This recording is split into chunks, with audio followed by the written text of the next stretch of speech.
La nuit tombe sur la ville. On vous supplie de rester enfermé.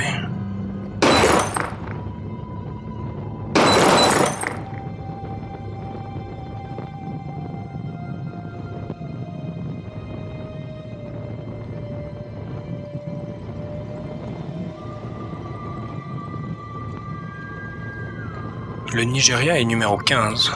L'insécurité y est absolue. 51 millions de crimes, 615 000 morts violentes, 2,2 millions de personnes kidnappées en un an, pour un total de 230 millions d'habitants.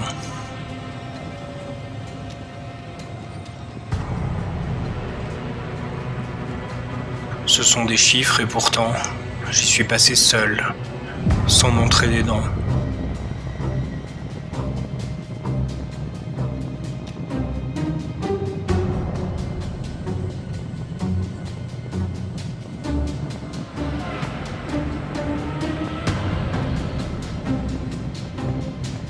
Des milliers de contrôles. Vous salue, c'est drôle. Bienvenue chez nous, voyageurs à deux roues. Une corde au milieu de la route, parfois une planche avec des clous, des milices armées, des militaires, des ados ou une présence policière. Il faut s'arrêter, parfois donner un peu d'argent, rien de bien méchant.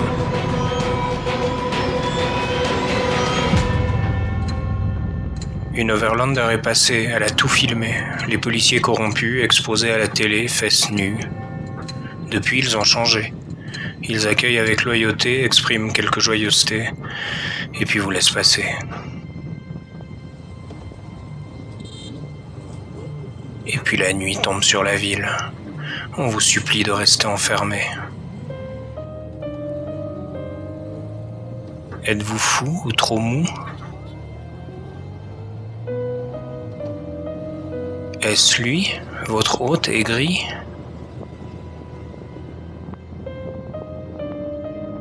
Mais tout ce qui compte, c'est de survivre. Buvons à en être ivres et fuyons sans honte.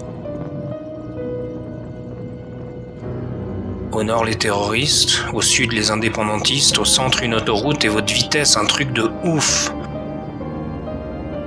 Et puis la nuit tombe sur la ville. On vous supplie de rester enfermé.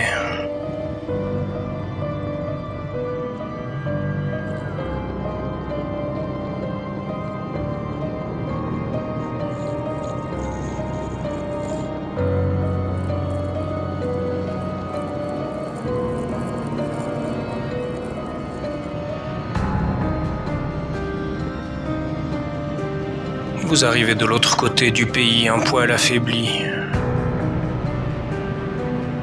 Pourtant ce Nigeria est beau et plein d'éclat. Vous êtes un peu frustré de le quitter sans en profiter.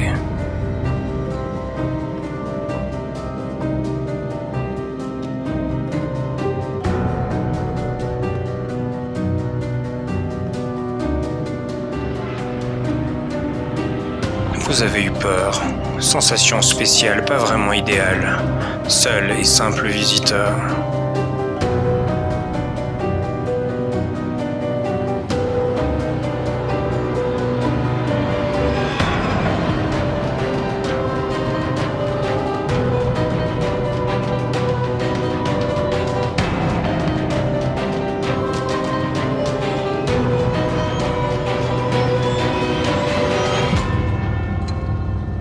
Il y a ceux qui se vantent. Le pays est sympa, ils ne comprennent pas pourquoi certains déchantent. Les statistiques sont si énormes que même fausses, elles détonnent. C'est pas parce que vous traversez le quartier de Paris le plus malfamé nu comme un verre en fin d'été sans vous faire violer que le quartier est sans danger. Arrêtez de véhiculer des stupidités. Vous avez quand même malgré tout une chance sur 4 de vous faire enlever.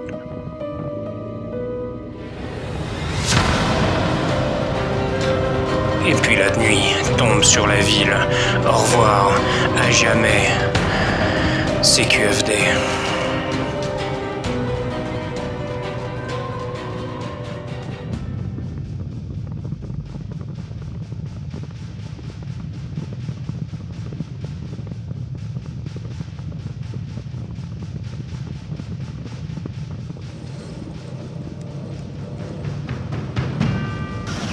Je crois avoir compris pourquoi on me fuit. Ils ont besoin de maîtriser le chemin, mon projet. Ils ont envie de me caser dans une vie bien rangée. Brel disait, on ne vit pas, monsieur. On ne vit pas. On meurt.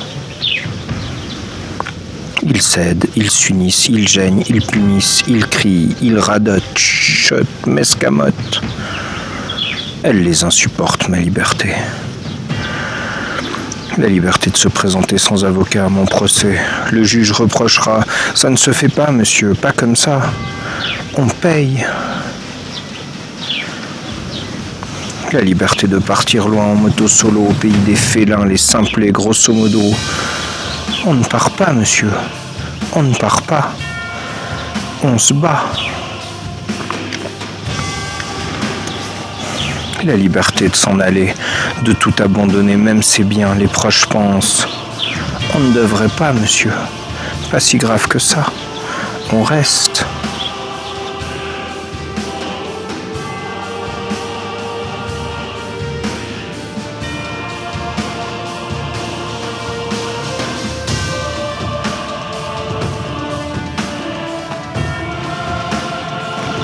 La liberté de dormir dehors, sous tente, sans confort. Les incompétents. On ne dort pas ainsi, monsieur, pas à votre âge, on somnole.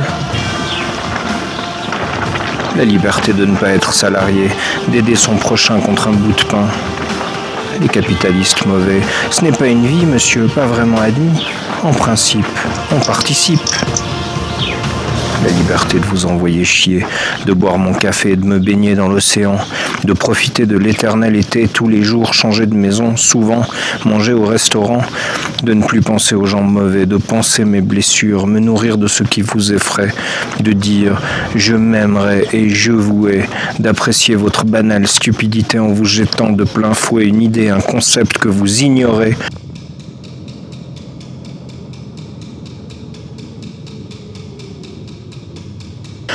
La vraie liberté, ça ne s'apprend pas, messieurs. Pas vous, pas toi. La liberté, ça se vit.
Pas de regret.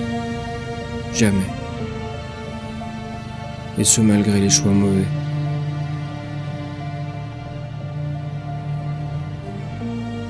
Le Nigeria fait peur, pourtant sans danger. Pourtant avant l'heure, j'ai fui, sans me retourner. Je me souviens d'endroits que j'aurais dû visiter. Peu de chance de revenir une fois, et pourtant j'y suis seulement passé.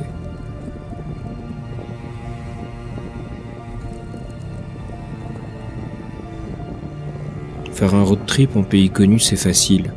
Tu roules sur du bitume, c'est pratique. Tu t'arrêtes dans des hôtels, c'est magique. Tu prépares le lendemain, c'est malin. En sirotant un cocktail, la vie est belle, tu te sens en exil, tu t'émerveilles.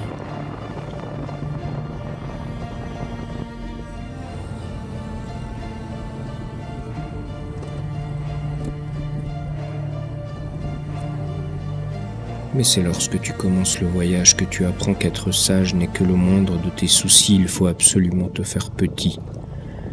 Agir comme si tu étais maudit pour découvrir petit à petit en parcourant le pays une certaine utopie. Tu manges de la goutti ou du kilichi, rapidement tu réfléchis, suis la piste choisie, tu découvres la peur, réprime ton haut le cœur, sors de ta torpeur, apprends à vivre ou meurs. Tu saisis ton courage, tu imprimes une certaine rage, tantôt tu te décourages, mais il est temps de braver les orages. Parfois tu freines, inquiet, ta moto suit le dénivelé, tu dois accélérer, les ornières à tout prix éviter. Lorsque tu franchis l'eau des rues, tu passes d'apprenti à professionnel mûr. Ainsi fait le voyageur, il passe ses heures à défier ses peurs, en sortir vainqueur. Je vous laisse déguster ces images insensées. Sachez que la vidéo lisse hélas les défauts. Imaginez du sable, un peu de gravier, un mélange d'eau sale, une pente escarpée.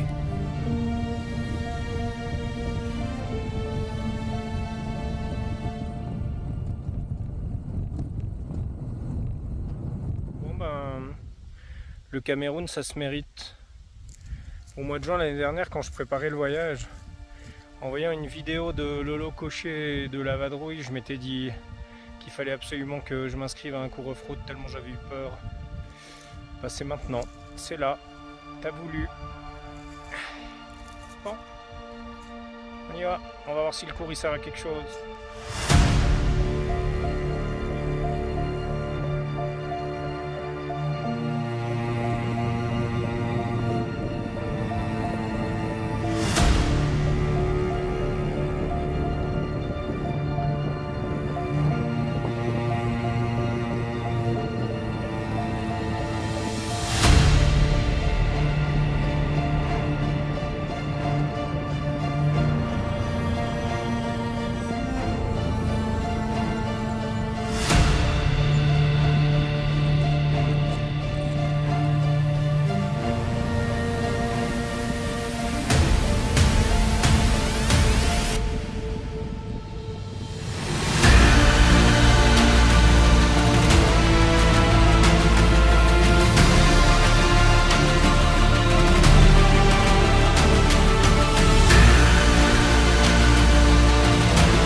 se jure dès l'après que c'est fini à jamais.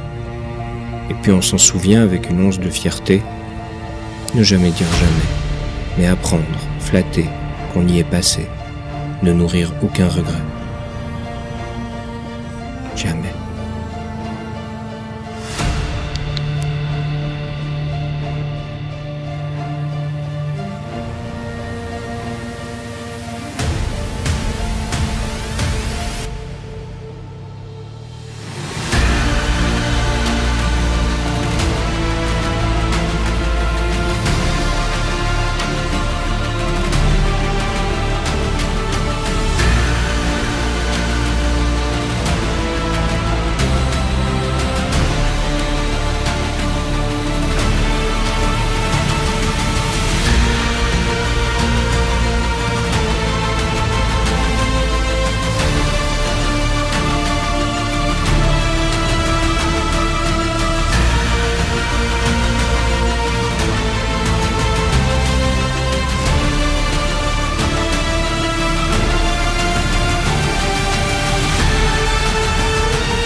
Placé dans une salle sans personne.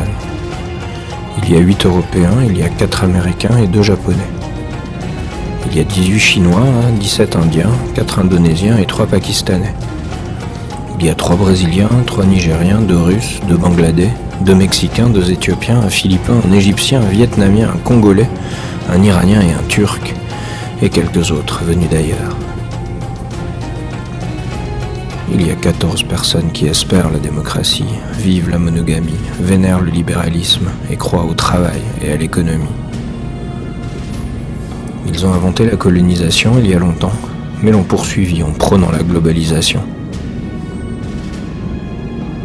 Ils sont 100 dans une salle, mais 14 vont leur expliquer ce qu'ils doivent faire pour être heureux, comment agir pour croître, mieux consommer et s'enrichir.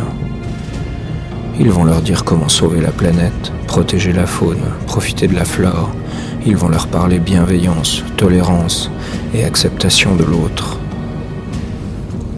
Les uns vont sourire, certains pouffer, quelques-uns écouter mais n'en penser pas moins, tandis que les derniers vont les haïr, les maudire et les moquer. Mais les 14 vont réagir, se vexer, puis réexpliquer. S'ils rient, c'est qu'ils n'ont pas compris. S'ils pouffent, c'est qu'ils sont moins instruits. S'ils se moquent, c'est qu'il leur manque des éléments. Pour les 14, il est impossible qu'ils soient opposés à ce qu'eux considèrent comme leur seul vrai progrès. Les 14 vont argumenter, ils vont ensuite menacer, parfois renforcer, ils vont imposer la paix.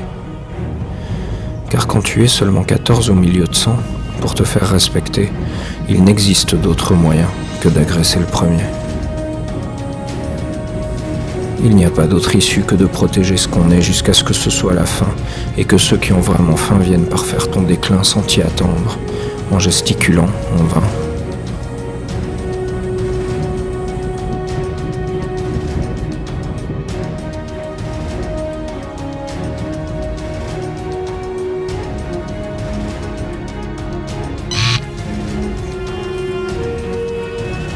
La parabole des 100, c'est prendre conscience de qui on est, d'où on vient, et de l'absurdité de croire qu'on est les plus malins. Il est facile de sublimer la démocratie, mais d'imposer ses valeurs en créant un lien fictif. Alors que si dans la salle on faisait voter, il y a bien longtemps qu'on finirait voilé. Avec à chaque fin de phrase, à la place du point, une baffe ou un coup de poing, levé vers plus de concret, moins de liberté, en bref, d'autres idées. À quoi ressemblera le monde de demain ? Il sera certainement vraiment très loin du mien. Le temps est venu pour les plus nombreux de reprendre la main.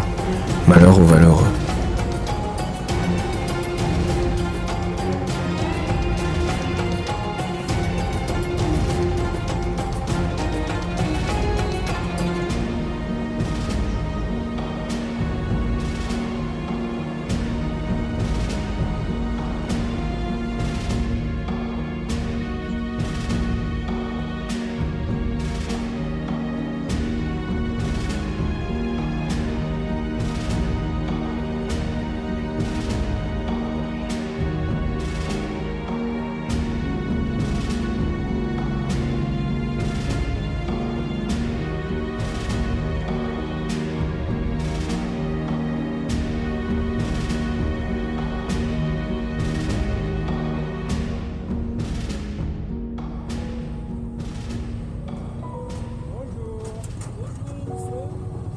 Ça va, soyez bienvenus. Merci.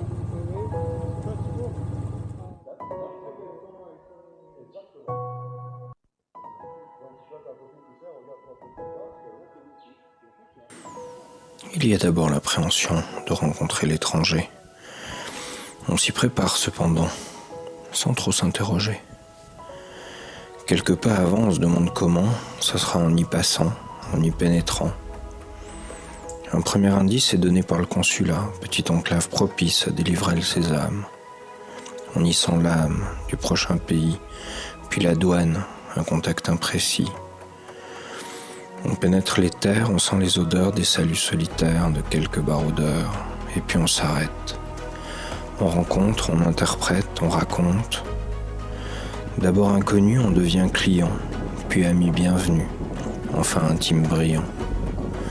On échange nos cultures, on ose des questions naïves, on partage le pain dur et des boissons gustatives. Nos préjugés tombent, on s'enrichit de l'autre, on découvre le monde, on apprend sans faute. C'est à travers lui qu'on découvre son moi. Dans la différence d'autrui, on crée des liens courtois. On comprend la tradition à travers l'art, les coutumes. On se juge sans condition, regrette le malentendu ridicule. Il y a dans chaque voyage la rencontre de gens sages et chaque visage reste ancré, comme un hommage sur chaque paysage, dans chaque village. Je n'oublierai jamais. Avec ambiance latine. Ah bah ouais, les films à l'intérieur, tout ça, pour montrer donc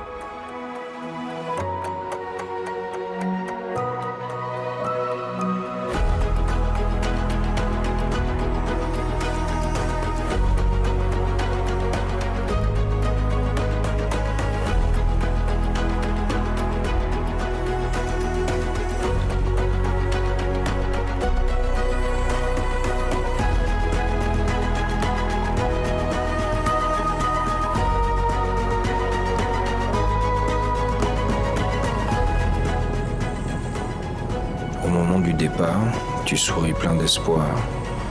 Déjà tu te sépares. C'est la voix du motard.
On ne bâtit pas des architectures pour les mêmes dieux, on n'écrit pas les mêmes livres, ni sur les mêmes sujets, on ne chante pas les mêmes rythmes, nous n'avons pas la même approche de l'humour, nous ne sculptons pas la beauté de manière uniforme.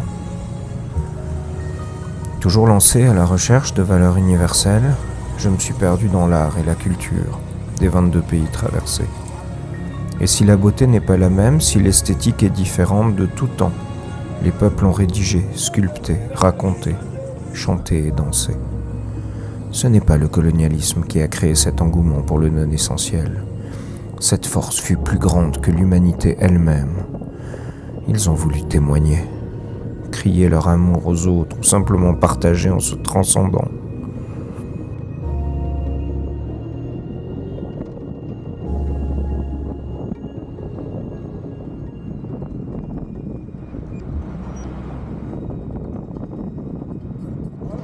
Pas le Maroc.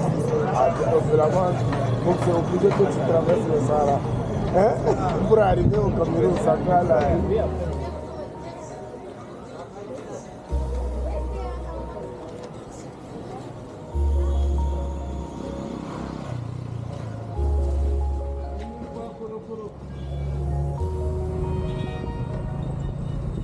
D'où je viens, on parle de culture intuitive, on s'identifie comme artiste avant de le devenir.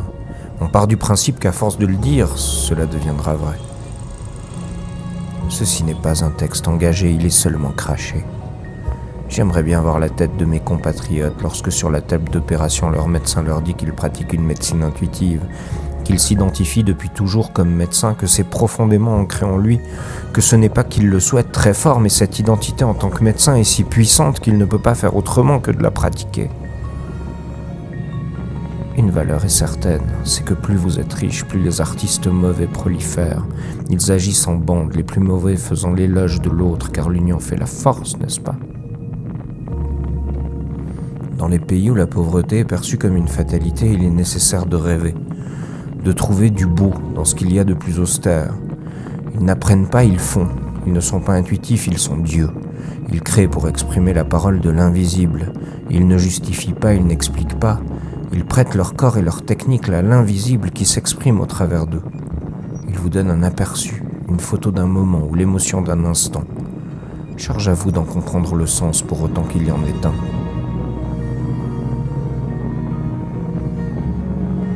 Chez nous, ils s'identifient, ils font, puis ils regrettent leur insuccès, ils se disent que c'est parce que les autres sont trop cons, alors ils expliquent, ils argumentent, ils créent la culture engagée pour justifier les explications.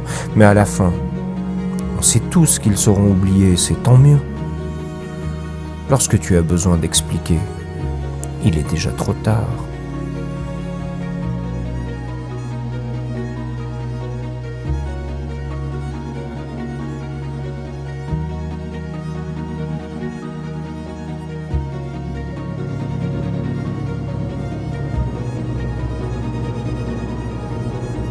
Heureusement, au milieu de ces imposteurs, il existe de vrais artistes pour qui la valeur n'existe que par l'idée. J'en ai rencontré. Au milieu de toute cette pauvreté, je me suis mis à déguster, à admirer, à danser et à chanter.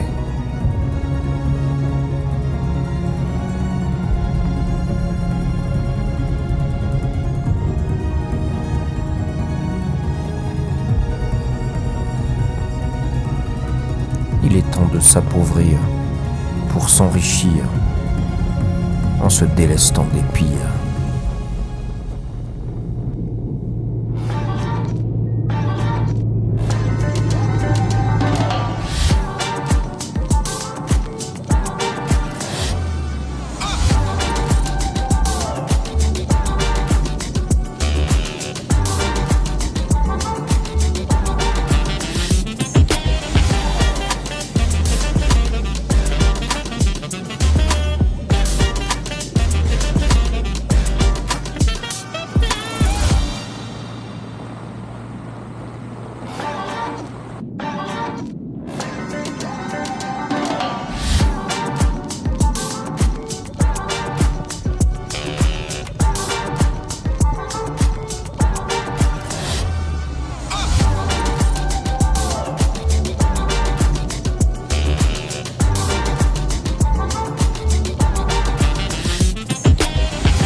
Un matin, je me suis levé et je suis parti d'Ardar au Congo.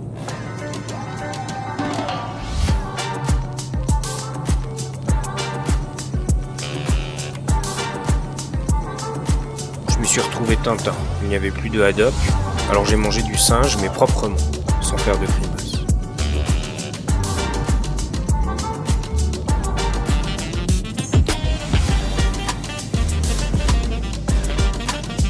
En apéro, j'ai goûté de grizzly mass. En dessert, un sorbet lime que j'ai bu sans faire de riz.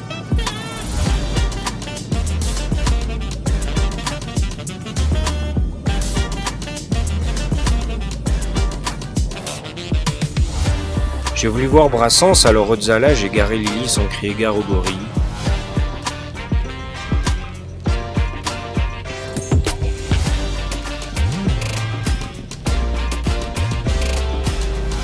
On m'a reçu par un gros rire. C'est 400 balles la nuit si tu veux palabrer avec cousin sans avoir besoin de frapper un coup malsain.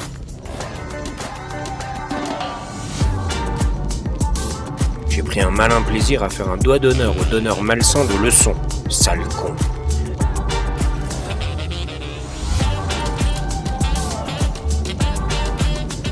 J'ai poursuivi vers le sud, passant de bras sensés à faire et refaire, Ferrer du moins à l'écouter sans l'écourter.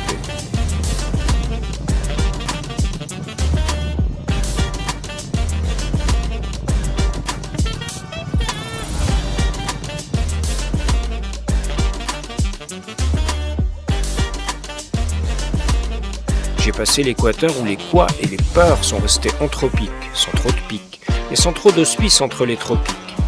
Du moins celui du Nord, puisque je me dirigeais, comme déjà cité, vers les cités du Sud, laissant les atrocités du Nord ainsi que les mines d'or derrière moi, contrairement à ces derniers mois.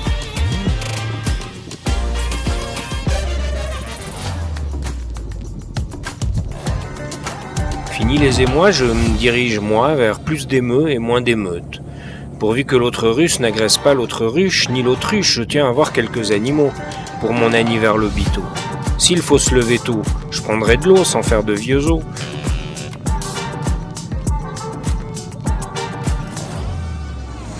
Je ne suis pas venu pour souffrir, ok? C'est ok. C'est ok.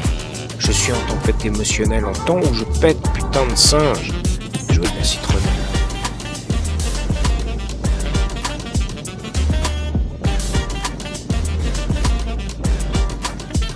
Trop de piques. Alors je cherche mon trèfle à 4 feuilles, j'en donne une au passé. J'en jette une, j'offre la troisième à un type et je bouffe la dernière. C'est passé.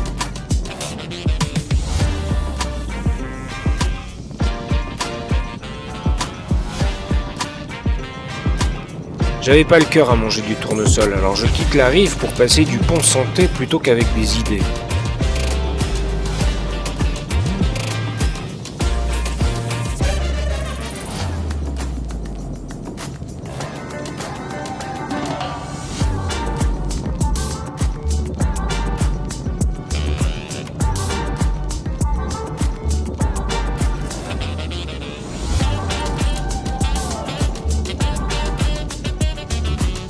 À Pointe-Noire, je ne me suis jamais senti aussi blanc. Moi qui viens du calcaire, je ne peux pas faire illusion devant les disciples de Zion, même si je dis que je viens de Sion. Je me régale avec ces gars qui régatent pour me bercer de reggae.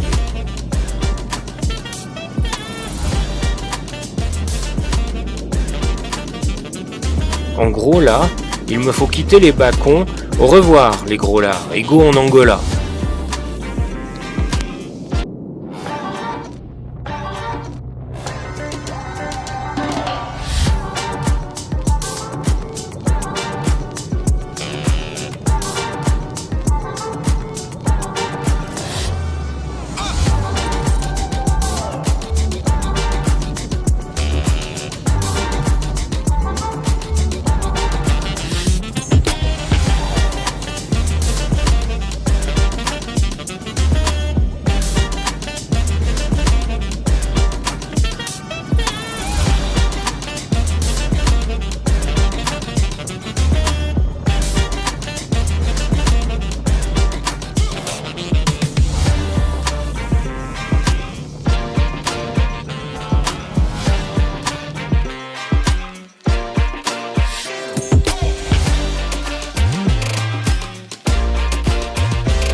Je viens d'un monde où tout travail mérite salaire. Ta vie est un calvaire, mais tu as des droits, un toit, une femme, une maison, des enfants, un chien.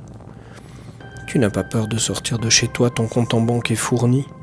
Tu possèdes quelques amis et tant que ça va, ils te souhaitent du bien. Ta vie possède 4 piliers. Le boulot avec les collègues, l'amour avec ta famille, les loisirs avec tes amis et un sommeil réparateur.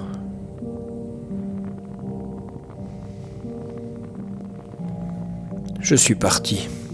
J'ai quitté tout ça bien que cela me manque, je vis en solitaire. J'écris pour vivre, j'ai quelques nouvelles de la famille, mon loisir c'est l'autre et mon sommeil. Mon sommeil ne répare rien puisque rien n'est cassé. J'étais toujours fatigué, souvent irascible, parfois absent, un peu sous médicaments. Depuis que je suis parti, depuis que j'ai refusé le jeu, depuis que je roule ici, depuis que j'ai ouvert les yeux, je n'ai plus jamais été fatigué. Oui, physiquement d'avoir trop roulé, mais plus jamais d'écouter, plus jamais de devoir. faire semblant d'exister. Je n'ai plus jamais été paniqué, fiévreux, soucieux ou encore comateux. J'ai été malade mais heureux, juste attendre que le corps aille mieux. Je n'ai plus jamais espéré le coup de fil d'un ami, la réponse d'une banque, l'espoir d'une nouvelle, bonne ou mauvaise, qu'importe, mais qu'elle tombe, bordel. J'ai été curieux, espéré pour le mieux, toujours trouvé du mieux. Je n'ai plus jamais eu peur de me lever, espérer faire l'autruche, la tête enfoncée dans mon coussin, creuser avec une pelle mon destin, espérer mourir pour ne pas avoir à le vivre. Mais depuis, j'ai participé, me suis engagé, j'ai visité, j'ai vécu plus de temps qu'une minute ne permet. Je n'ai plus jamais regretté, c'est du passé. Aujourd'hui je vais contre vents et marées, les vagues s'évanouissent pour que je m'épanouisse. Je garde mon secret.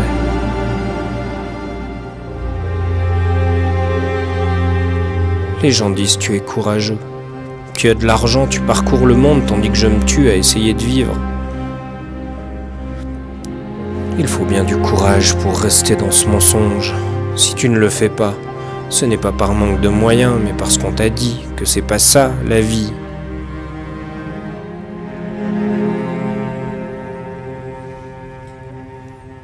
Je n'ai plus jamais accepté. Je te souhaite d'oublier. Cesse d'être endoctriné. Et tout deviendra, à jamais, un toujours.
Bref, j'ai 50 ans. Je ne les ai pas vus arriver, bien que je m'y sois préparé. Soudain, tu comprends que la pente s'est inversée. T'as moins de chemin de parcourir que celui déjà parcouru.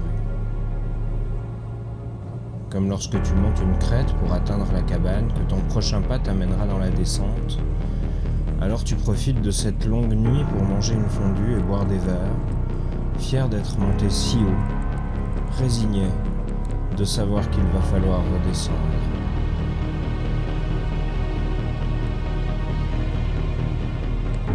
Après avoir voulu devenir grand, après avoir voulu t'empêcher de vieillir, tu prends conscience que le prochain pas te rapprochera irrémédiablement vers ton dernier moment.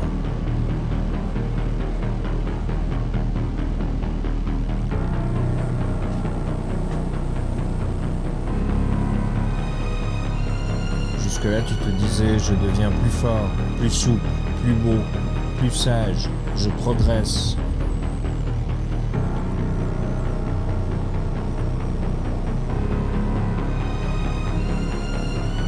Demain, tu prieras pour ne point perdre ta force, ta souplesse.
Tu perdras le contrôle de ta prostate. Tu oublieras parfois. Tu abandonneras, peut-être, fatigué. Fatigué d'attendre qu'on te reconnaisse une certaine bonté. Fatigué d'attendre un coup de fil de ceux qui prétendent t'aimer. Fatigué de découvrir que les gens s'étonnent des banalités.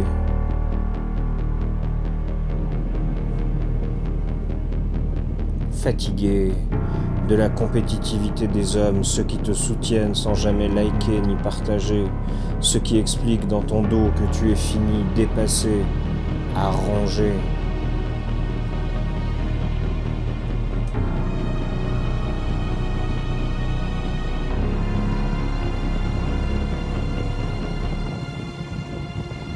Fatigué de ceux qui conseillent sans n'avoir jamais fait. Fatigué des docteurs, des sauveurs et des fossoyeurs.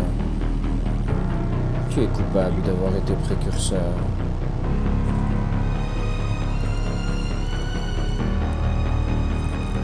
Vieillir, c'est voir la bêtise.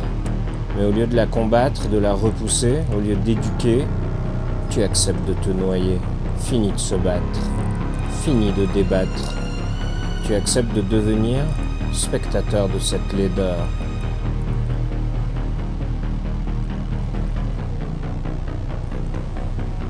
Certains te condamneront pour ton aigreur, mais c'est parce qu'ils nient leur propre malheur. Vieillir, puis mourir, naître, puis ne plus être, j'aborde ce virage souriant, en me réjouissant d'être le con de mes enfants. Dès demain, De vieux et dynamiques entrepreneurs, je deviendrai, dans la classe des seniors, le bébé de leur secteur. Il est temps de révolutionner les révoltés. J'entre seulement dans la deuxième mi-temps. Reste à savoir pour combien de temps. Bref, j'ai 50 ans.